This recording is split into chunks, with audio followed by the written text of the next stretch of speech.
Mm. Yan po. At ngayon, iba naman po ang ating lulutuin. Stir fry beef. Kaso, hindi beef yun nabili, pork. Kaya kunyari na lang beef yun. Yan po, yan. Teka, mali eh. Yun, meron gano'n eh. Yan. Yan po yung ating mga ingredients. Yung yun mga kalamesa, mga kasamang ingredients. So, yan. Yan po ang ating mga ingredients. Yan. At ito yung ating mga kasama rin to. Ayan, inaano lang natin, ini-strip lang natin yung ating mga carrots. Yan. Yan lang naman po yan.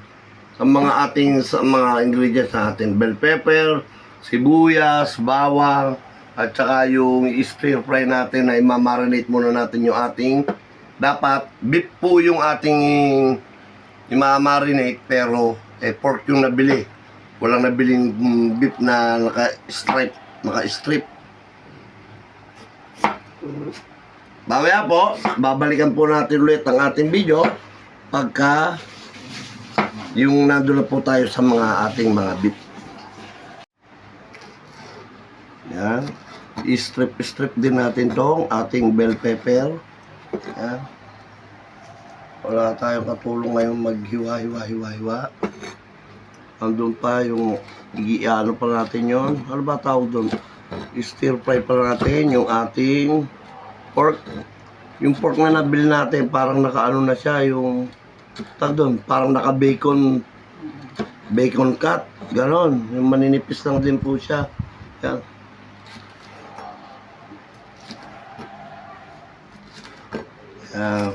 At ito, hindi natin to lulutuin ng sobrang lantal-lanta po, ha? Para makita natin maganda yung vegetable. Garbage yan, garbage, diba? Polio. Anong garbage? Sige na. Kaya masyadong mahaba yung ating, dapat yung nabiling ganito is beef. Wala pong beef, pork po yung nabili. Yan. Tapos, yan, para yan po, ha? Ang haba eh, oh. Oh, yan. Pag may kumakalembang, cut muna yun kasi may bumibili. Oh, to. Yan po, unahin po muna natin to, ating pork. Dahil hindi kakain ng gulay yung aking apo. Pag naluto ito, hingi daw siya na agad. Yan, unahin natin yan. Kaya tinimplahan natin, lagyan natin ng bechin, asin at paminta. Yan. Ay, sorry.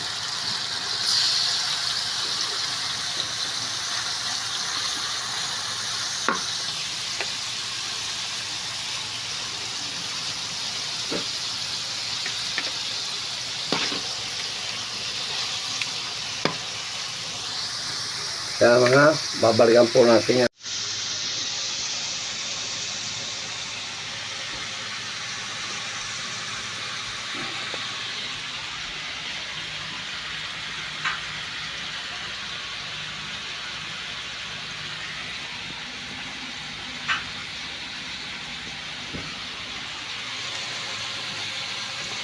Olab. Lalagyan na po natin ngayon yung ating sibuyas, bawang, at hindi naman na po natin siya kailangang gustahin. Yan. Sibuyas, ating bawang, yan. Halu-haluin muna natin bago natin ilagay yung yan.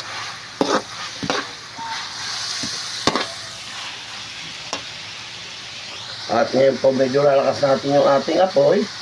Yan. Yan. At ngayon isasabay na po natin itong ating atay balon-balunan. Huwag na po magtaka kung bakit hindi hinati-hati. Dahil may iba pong kakain yan.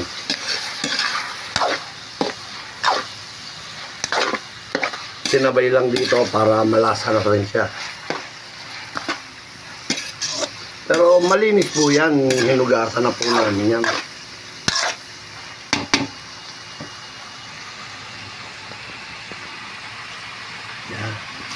Ito mo yung repolyo natin, oh, masarap yan. Sariwa-sariwa ang mga repolyo na nabili natin, ha.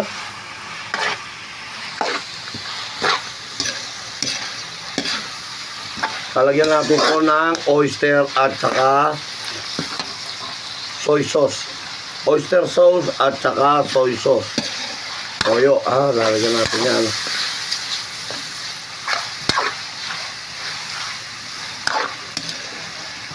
Yan. At pagkatapos, isusunod na po natin to. Yan. Dahil yung ating repolyo, yung cabbage natin, mabilis lang yung maluto. Ang ating niluluto yung ngayon ay dapat ang ano nito,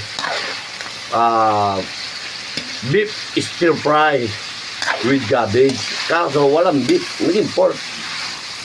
Kasi doon to binili sa may Balintawak yung bilihan doon ng mga sangyup, no? Eh wala, puro pork na lang, wala na raw beef.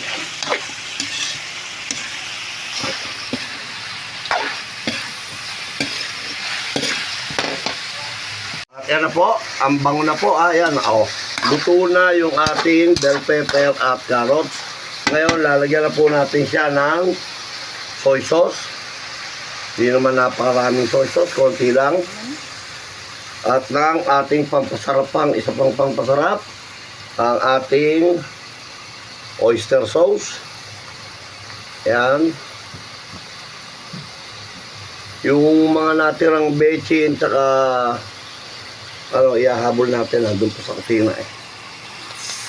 Yan.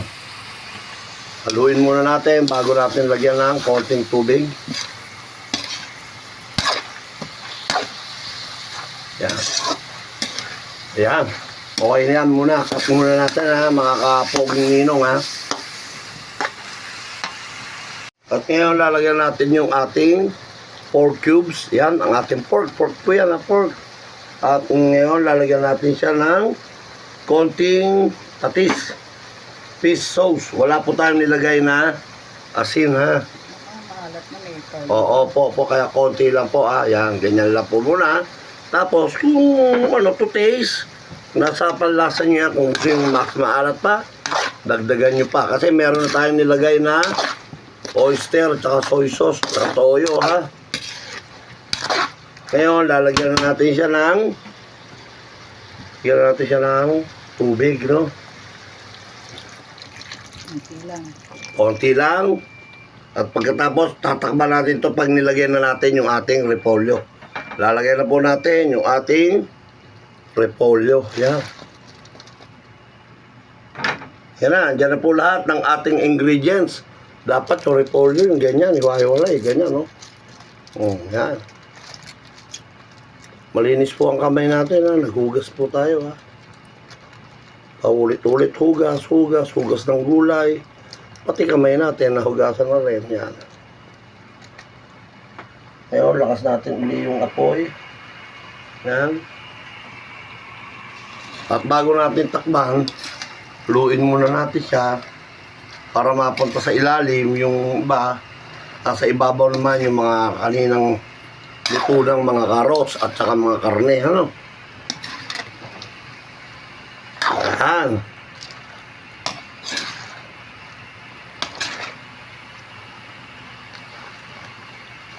Okay, babalikan po natin yan. Tatakban po natin. Ating mga natirang Ajinomoto, lalagyan na po natin yan. Mga tira lang naman po natin yan kanina. At ito, ang kakatiting na ginisa mix, pwede na po yan. Dahil marami na siyang nakalagay na mga pampalasa. Baka mag-overpower na yan. Yan po. At ngayon, nakita natin. Ang ganda na nung ating, siguro yan, finish cooking na yan.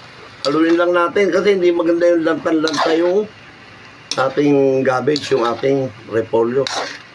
Yan, di ba? Ang ganda po. Yan po, kain na po tayo. At tapos ito, pwede na magsalin sa serving bowl. Yan. Teka muna, meron pang mga mukhang hindi pa luto na repolyo. Yun. Kaya sa ilalim yung mga yan. Yan. Yan. Yan. Usok, bango. Parang chop suey din, kaya lang iba yung chop suey talaga. Maraming gulay yun eh. May mga ano pa, hipon, itlog ng pugo, gano'n. Yan. Gisa-gisahan lang yan. Okay, di ba? Dumi ng damit natin. O, yan na po. Mga kapoging ninong. At muli po, baka pwede naman pong makiusap sa ating mga viewers.